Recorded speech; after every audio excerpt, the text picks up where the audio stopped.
Registration काफी नहीं है। गुजरात हाईकोर्ट का बड़ा फरमान है, हिंदू विवाह के लिए रस्में जरूरी है। गुजरात हाईकोर्ट ने कहा है, देखिए बड़ी खबर आप तक पहुंचा रहे हैं। गुजरात हाईकोर्ट का अहम फैसला, जहां मैरिज सर्टिफिकेट से शादी नहीं मानी जाएगी। गुजरात हाईकोर्ट ने यह कहा है कि आपके मैरिज केवल सर्टिफिकेट दिखाने से अब शादी नहीं मानी जाएगी। पूरी खबर जानिए।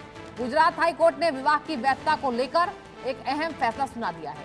अदालत ने कहा है कि हिंदू विवाह अधिनियम की धारा 7 के अनुसार हिंदू रीति रिवाज और सामाजिक परंपराओं के बिना किया गया विवाह केवल पंजीकरण प्रमाण पत्र के आधार पर वैध नहीं माना जा सकता है। ब्रिटेन में रहने वाले एक प्रवासी भारतीय युवक की याचिका पर सुनवाई करते हुए हाईकोर्ट ने उसके कथित विवाह को शून्य घोषित कर दिया।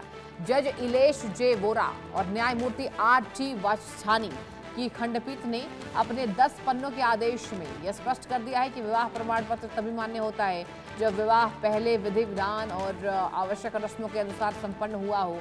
हाईकोर्ट ने अपने आदेश में कहा कि हिंदू विवाह अधिनियम की धारा 8 के तहत जारी किया गया विवाह पंजीकरण प्रमाण पत्र केवल उस विवाह का प्रमाण होता है जो पहले से हिंदू रीति रिवाजों के अनुसार संपन्न हो चुका हो। सिर्फ विवाह का पंजीकरण करा लेने और प्रमाण पत्र प्राप्त कर लेने से विवाह की कानूनी वैधता साबित नहीं होती है। अदालत ने कहा कि हिंदू विवाह में धार्मिक और सामाजिक परंपराओं का पालन आवश्यक है। तो देखिए, ये बहुत महत्वपूर्ण फैसला गुजरात हाईकोर्ट ने सुनाया है कि केवल प्रमाण पत्र दिखाना, पंजीकरण करना और मैरिज सर्टिफिकेट दिखाने से अब कोर्ट नहीं मानेगी कि शादी हो गई है। गुजरात हाईकोर्ट ने क्या कहा, चलिए ये बताने की बारी आ गई है। सिर्फ मैरिज रजिस्ट्रेशन से हिंदू विवाह वैध नहीं होगा। शादी के बाद 7 फेरे और पारंपरिक रस्में जरूरी होंगी। और बताते हैं, रजिस्ट्रेशन केवल सबूत है, वैधता का प्रमाण नहीं है, वैलिडिटी का प्रमाण नहीं है। सिर्फ कागजी रजिस्ट्रेशन से शादी वैध आपकी नहीं मानी जा सकती है। हिंदू विवाह एक संस्कार है, न कि सिर्फ कानूनी समझौता। पारंपरिक रीति रिवाज और रस्मों के बिना विवाह पूरा नहीं माना जाएगा। तो देखिए, हिंदू रीति रिवाजों को लेकर गुजरात हाईकोर्ट का ये बहुत अहम फैसला है। ये टिप्पणी की है यहाँ पर कोर्ट ने। रजिस्ट्रेशन केवल सबूत माना है कोर्ट ने, और ये कह दिया गया है कि पारंपरिक रीति रिवाज और रस्मों के बिना विवाह को पूरा नहीं माना जाएगा। मतलब हिंदू रीति रिवाज में जिस तरीके से शादी होती है दर्शकों, उस तरीके से अगर किसी की शादी हुई है तो ही कोर्ट उसको मानेगा। आपने ये खबर समझ ली होगी। सिर्फ मैरिज रजिस्ट्रेशन दिखाने से आपकी शादी नहीं मानी जाएगी। और शादी के लिए 7 फेरे कहा जा रहा है, रजिस्ट्रेशन केवल सबूत हैं, वैधता का प्रमाण नहीं है। सिर्फ कागजी रजिस्ट्रेशन से शादी वैध नहीं मानी जा सकती है। विवाह का प्रमाण पत्र अगर आपने दिखा दिया है तो उससे शादी आपकी वैध नहीं मानी जाएगी। पारंपरिक रीति रिवाज होना चाहिए, रस्में होनी चाहिए। अब देखिए, हिंदू रीति रिवाज में तो कई ऐसे रस्में हैं जो हम देखते हैं कि शादी के समय संपन्न कराए जाते हैं, और कोर्ट ने यही पूरी टिप्पणी की है कि हिंदू रीति रिवाज में जितनी भी रस्में होती है उसके बिना शादी अधूरी मानी जाएगी। जतिन रावल मेरे संवाददाता गुजरात से जुड़ चुके हैं। जतिन, देखिए बहुत बड़ा फैसला भी इसको कह सकते हैं, क्योंकि जितनी भी हमारी रस्में होती है हिंदू धर्म में, अब उन रस्मों के बिना शादी को वैध नहीं माना जाएगा। जरा पूरा टिप्पणी बताइए कि कोर्ट ने क्या कुछ कहा है।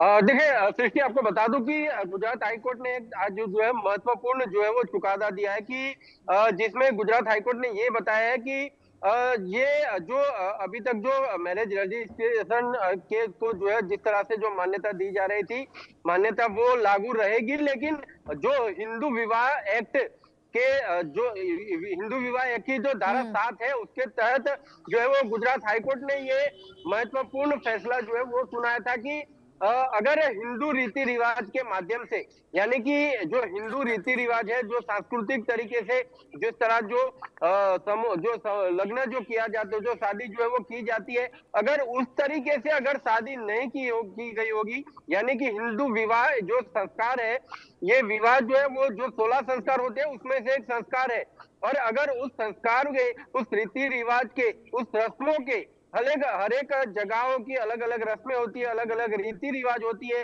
7 फेरे होते हैं, अगर ये सारी चीजें अगर नहीं की गई होगी तो सिर्फ जो मैरिज रजिस्ट्रेशन सर्टिफिकेट है वो एक ठोस प्रमाण पत्र जो है वो शादी का नहीं माना जा सकता। और उसी फैसले में जो है कोर्ट ने एक जो एनआरआई एक जो युवक था उसमें ये कोर्ट ने जो है ये फैसला सुनाया कि ये यहाँ पर जो ये शादी जो है वो वैध जो है वो नहीं मानी जाएगी। ये शादी इसलिए जी वैध नहीं मानी गई जी क्योंकि जी उसमें किसी भी तरह की कोई रीति रस्में या तो पारंपरिक जो रीति रिवाज है वो जी नहीं किए गए थे। सिर्फ मैरिज रजिस्ट्रेशन करके धोखाधड़ी उसके साथ जो है वो की गई थी।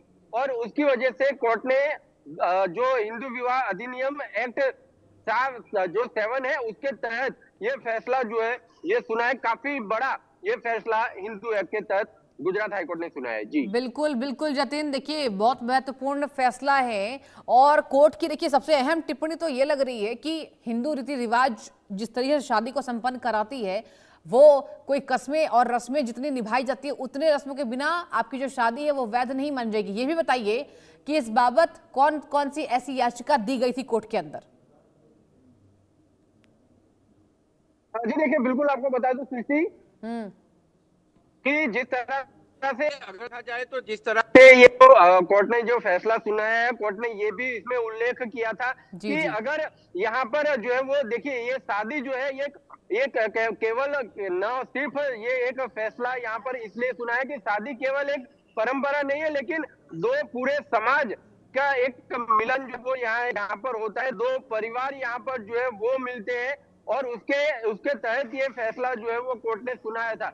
यहाँ पर सिर्फ एक मैरिज रजिस्ट्रेशन जो सर्टिफिकेट है उसको वैध पूरी तरह से इसलिए नहीं माना जाएगा क्योंकि यहाँ पर जो हिंदू विवाह जो अधिनियम है धारा 7 उसके तहत ये जो स्पष्ट जो है वो प्रावधान है कि जो हिंदू रीति रिवाज जिस भी इलाके के, या ऐसा नहीं कि गुजरात के देखियो अलग है, एमपी में कोई अलग है, यूपी में अलग है, राजस्थान में अलग है, बिहार में अलग है, सभी जगह पर अलग अलग जो उनकी सांस्कृतिक जो परंपरा है उसके मुताबिक जो है वो शादी जो है वो की जाती है।